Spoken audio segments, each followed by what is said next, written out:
This is Pulse 95. Pulse 95. It's the Morning Majlis. It's the Morning Majlis. Talking the stories that are shaping headlines, plus those that make you go, Hello everybody, good morning. Welcome back to the Morning Majlis, the show where we talk about stories shaping the headlines. It's me, Ahmed Dawood, with Abdul Karim Hanif and Rani As-Saadi.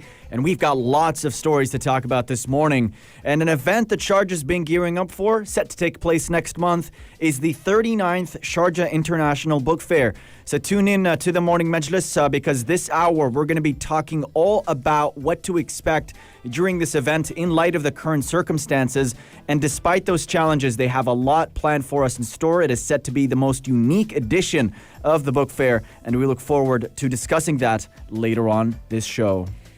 You know, there have been those false allegations spreading around about the coronavirus vaccine. You know, those myths that the vaccine would kill people or cause infertility, or claims that the vaccine would in some way implant microchips in recipients. Oh, I've heard those. Yeah, we probably all have. And honestly, many people, those claims, it kind of pours in more fear and anxiety into people's mental health resulting from the pandemic situation itself. So in line with that, social media platforms such as Facebook and YouTube are taking vigorous action towards any video that promotes such ideas. So what led to this and what are the repercussions? You got to stay tuned to find out more about this. This is a very important conversation to have. Yep, of course. We'll keep you posted about how Russia has also approved its vaccine. There's a second trial that had some positive feedback, and there is lots to look forward to in terms of what's going on. And we will be talking about World of Aviation again later on this hour, because a new report has come out that's actually talking about the losses that the airlines and the airports are going to make. And in line with that, we've also got an aviation discussion, because we saw the eastern expansion of the Sharjah International Airport, and we'll be speaking to engineer Saeed Al-Muhairi who is the civil engineer at the Sharjah Airport's operations department, to talk to them about the new expansion and what to look forward to. But as we are preparing for the world of weekend celebrations and weekend vibes here in the studios, I wanted to do something along the lines of this. This is the Majlis Quiz. This is the Majlis Quiz. Pulse 95. We're back again, and we just talked about how Air Arabia is resuming operations from Ras Al Khaimah to 4 international destinations. Text lines are open, 4215, for you to challenge Rani As-Saadi and Ahmed Dawood this morning. The question is, when was the first scheduled international flights? Which year? Of what? Any flight? Any scheduled, like passenger international flight. In the world? In the world. I thought first. For Air Arabia. No. In the world, Air Arabia, well, we'll have to figure out. We'll have to research a little bit more. I think Air Arabia would be in like 2003. 6 maybe? Maybe 3. 3, okay. Maybe. Well, That's a good question. We'll ask the carriers to get involved. First international flight. First ever scheduled international passenger flight. Which year was that in? If you know the answer, text us. Was it in the 50s? Oh, maybe. Think Wright brothers. Think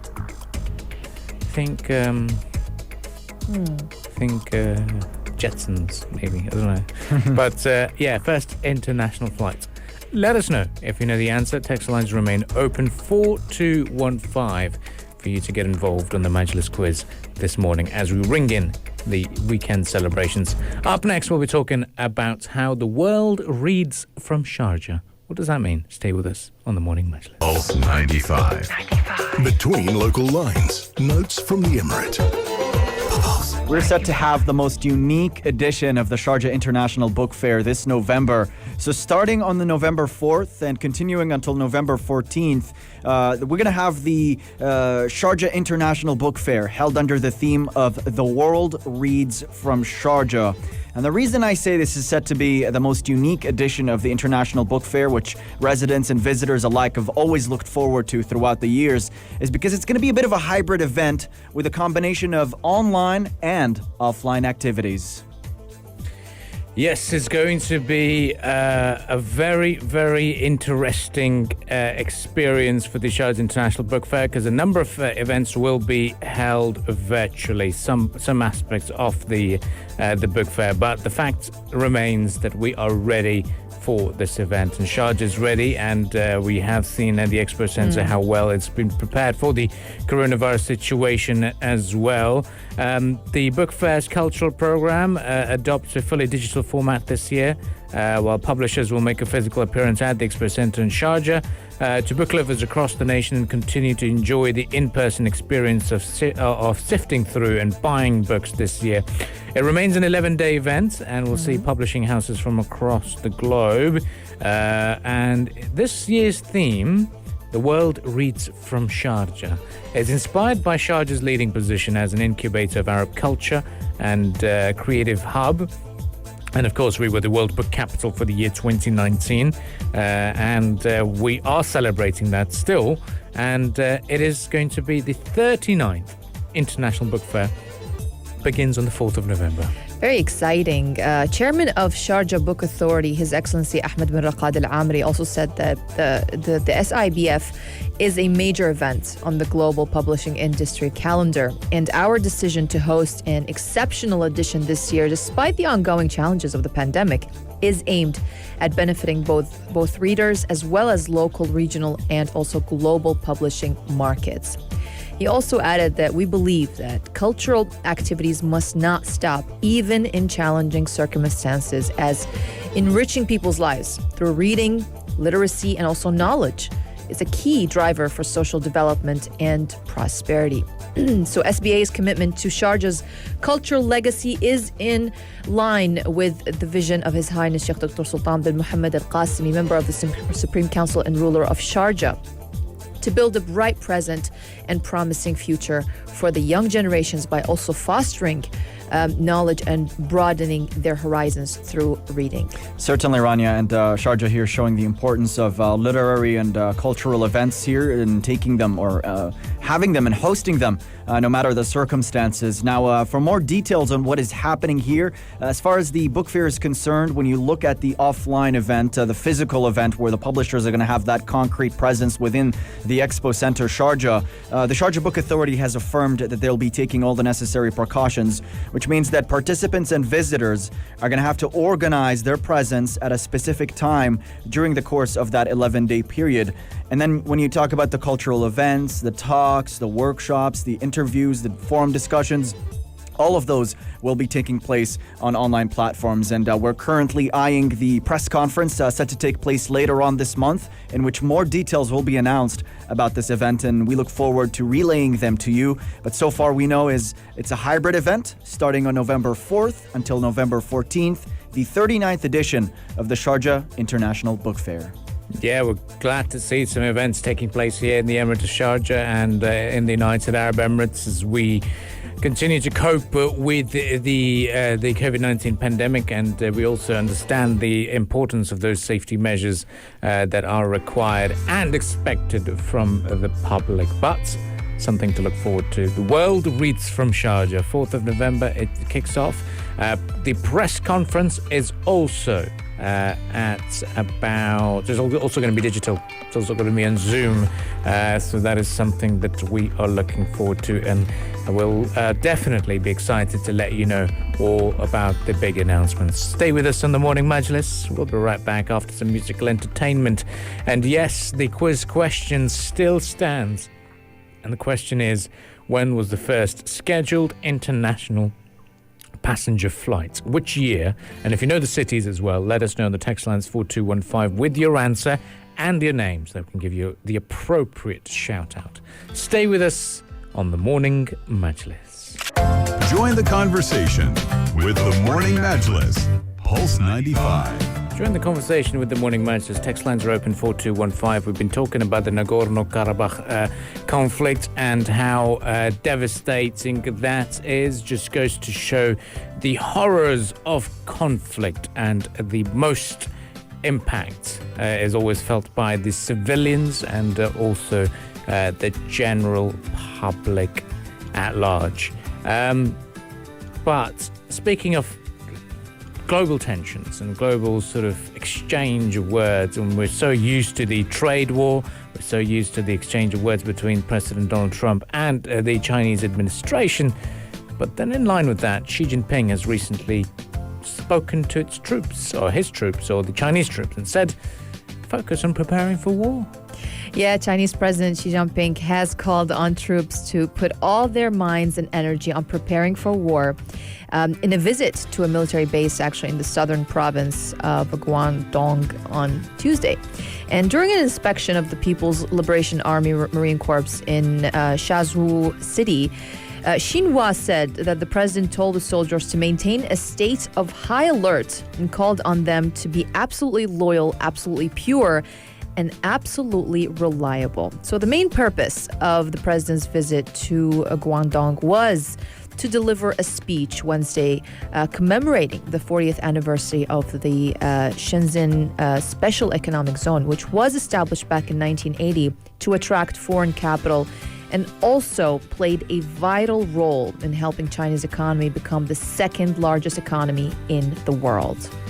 Yeah, and pretty much this conflict between the United States and China has played out in Taiwan. Quick history here. Following the Chinese Revolution back in 1949, the Kuomintang, or the Nationalist Party, pretty much fled to the island of Taiwan, where they established a presence. At the time, they had received billions of dollars in military and economic support from the United States during the Cold War, which had pretty much set up a clear stance towards Taiwan and its role in the region. China views Taiwan as more of a breakaway province, but hasn't attempted to take it by force yet. So what has been happening is over the Cold War and in the 70s and 80s and 90s, the United States has been supplying Taiwan with arms and setting up their presence in there as well. And you would see these demonstrations where the Chinese side would have their navy and their jets fly over the area in a display of power to sway the Taiwanese people in one way, and then the U.S. would do the same thing. And it's been that way ever since. But things have escalated quite rapidly as Trump was elected president. The Trump administration has increased the frequency of arms sales, for instance, and warship maneuvers in Taiwan. And analysts say it's part of a larger China containment strategy from the United States. But interestingly, the United States hasn't gone all in on Taiwan. It's what they call strategic ambiguity. So the United States hasn't officially recognized Taiwan as its own country and hasn't gone into an all-out war in the country to so-called liberate it or have it become independent. And that's because of the circumstances of, or the consequences of doing so, which, for instance, means that China would have to take Taiwan back by force, meaning the U.S. would lose its strategic foothold in that region as well. So it's a bit of a give and take. Within Taiwan itself, there are two major parties, the KMT and the DPP. DPP is more of a separatist. They want to have an independent democratic Taiwan. The KMT want to have tighter relationships with China. But what I find so interesting is they all have a strong relationship with one another. So China is the major trade partner in Taiwan. The U.S. is a major trade partner of Taiwan's as well. And nobody wants to piss off the other side too much in order to maintain a sense of stability. But yes, what you see in terms of the rhetoric, the military drills, the type of skirmishes you see, that's been taking place for a very long time.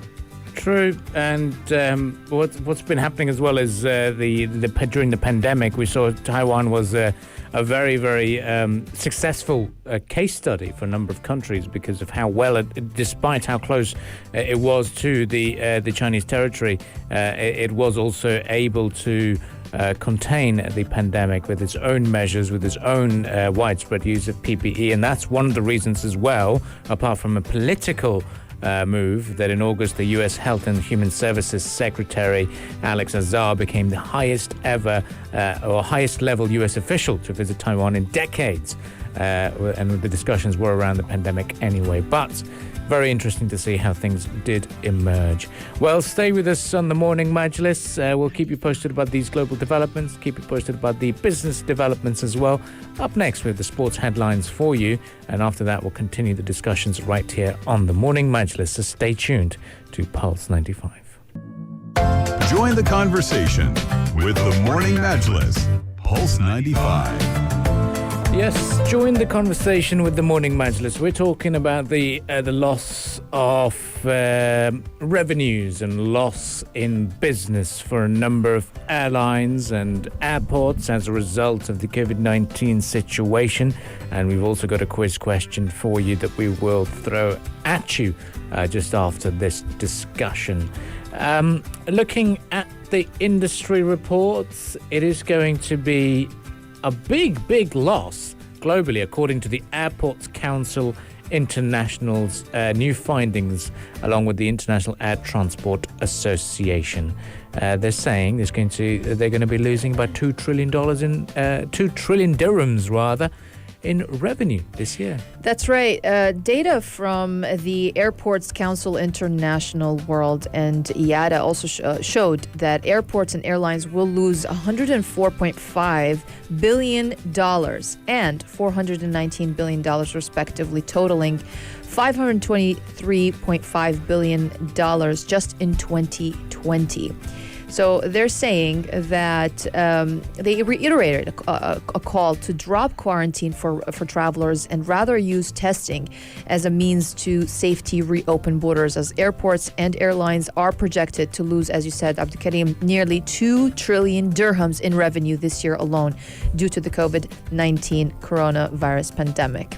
Yeah, and the Director General of the Airports Council International World, Luis Felipe de Oliveira, he said that ACI and IATA are aligned in calling for urgent government action to introduce widespread testing of passengers to enable quarantine requirements to be removed. He said if we keep those quarantine requirements, it is not an exaggeration that the industry is facing collapse. He said we need action quickly. Large parts of the global air network have been severely ruptured for well over a year, and spoke of the impact of this in terms of job losses, both inside and outside the industry, saying they are mounting with each day the borders are closed. And with each job lost, the recovery and impact on the broader economy becomes more difficult.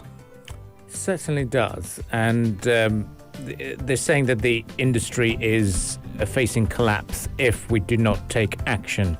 It is not an exaggeration. We need action quickly, and momentum is building in support of testing to reopen the borders.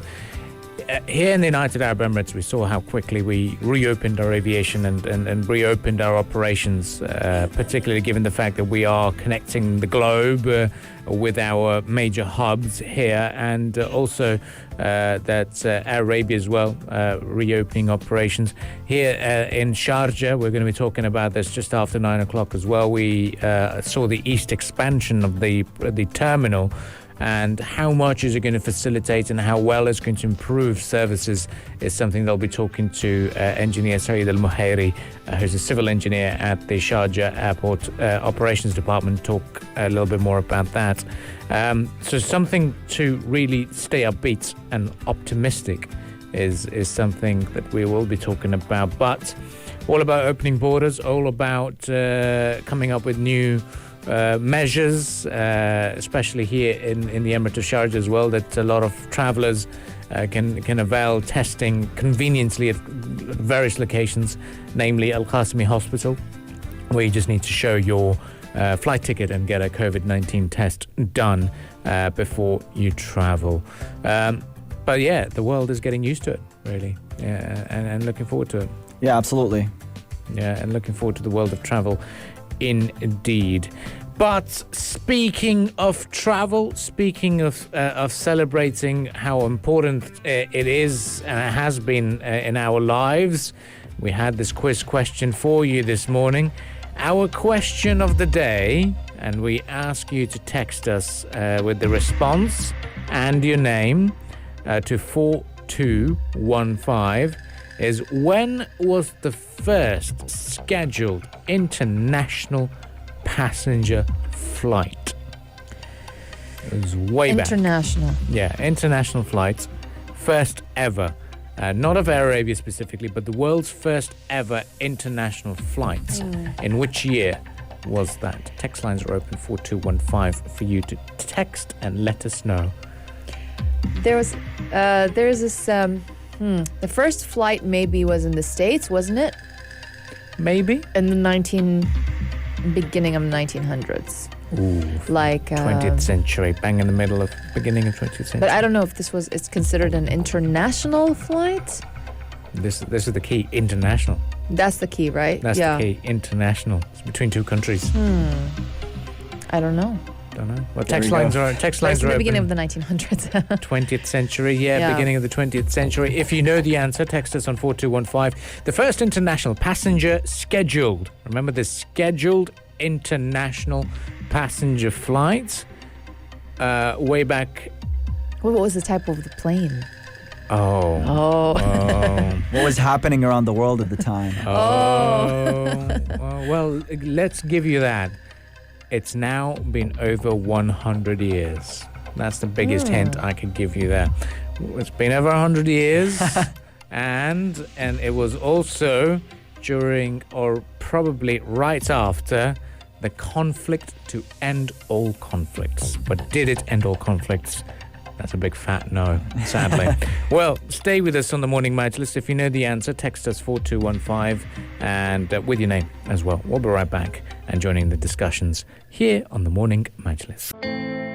If you liked this episode of the Morning Majlis, drop a like and subscribe. 95. Be sure to follow us on Instagram for all our daily updates and top stories.